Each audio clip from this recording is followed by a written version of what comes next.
সৌরভের যে আছে এসিএল আর মেনিসকাসের ইনজুরি হয়েছিল ফুটবল খেলার সময়।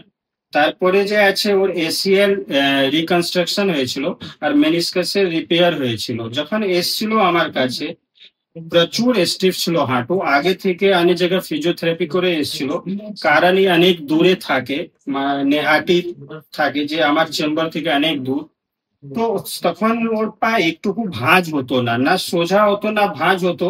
অলমোস্ট পা এই এই অ্যাঙ্গেলে আটকে ছিল, না তো সোজা করতে পারতো না তো ভাঁজ করতে পারতো। এসছিল খুবই ডিপ্রেস ছিল কি স্যার হচ্ছে না, দুজন তিনজন মিলে ওকে আমার চেম্বারে তুলেছিল। পা প্রচুর ফোলা ছিল। তারপরে এখন দেখছি আমি সৌরভের কিরকম আছে। পা ভাঁজ করো সৌরভ, পুরো ভাঁজ করো, পুরো প্ল্যান নিজে না পুরো, পুরো চলে যাবে না। হ্যাঁ, এই পুরো চলে এসছে 100%, কোনো গ্যাপ নেই। এটা যে আছে অ্যাক্টিভলি চলে এসছে। সোজা করো, এবার উপর হয়েছে, ভাঁজ করো উপর হয়ে, পুরো ভাঁজ হচ্ছে। হাত দিয়ে নিও, সোজা করো, পুরো সোজা করো, ফুল স্ট্রেট, পুরো সোজা আছে, পুরো ভাঁজ আছে। তো 100% রেঞ্জ যে আছে মেনটেন হয়ে গেছে, স্ট্রেংথ মেনটেন হয়ে গেছে। ও daily day to day activity এখন কিভাবে চলছে সে ও জানাবে। বসো বসো, কিভাবে আছো, তোমার যে আছে তুমি কি কন্ডিশন নিয়ে এসেছিলে, আর তোমার এখন কি রকম ইমপ্রুভমেন্ট আছে, কি তোমার ফিলিংস আছে একটু আমাকে বলবো। আহ, আগে তো আমার পা আমি প্রথমে বলি আমি 1.5 মাস করেছিলাম। তো ওখানে আমার কোনো ইমপ্রুভ হয়নি। প্লাস একটু জোরে। পা পুরো স্ট্রেটও হতো না।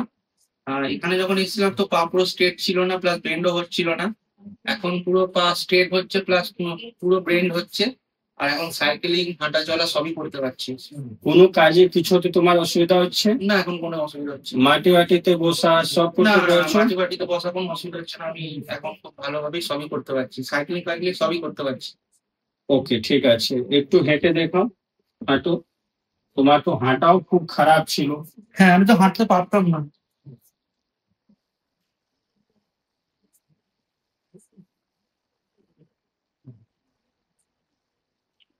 Very nice. তো তোমার এখানের এক্সপিরিয়েন্স কিরকম থাকছে? এখানে এক্সপিরিয়েন্স যেটা হচ্ছে, আমি তো ভেবেছিলাম যেন পাস সোজা হবেই না, আর আমি পুরো ডিপ্রেশনে চলে গেছিলাম। আর এখানে আসার পর যেভাবে ঠিক হয়েছে সেটা আমি খুবই স্যাটিসফাইড। এইটুকুনি।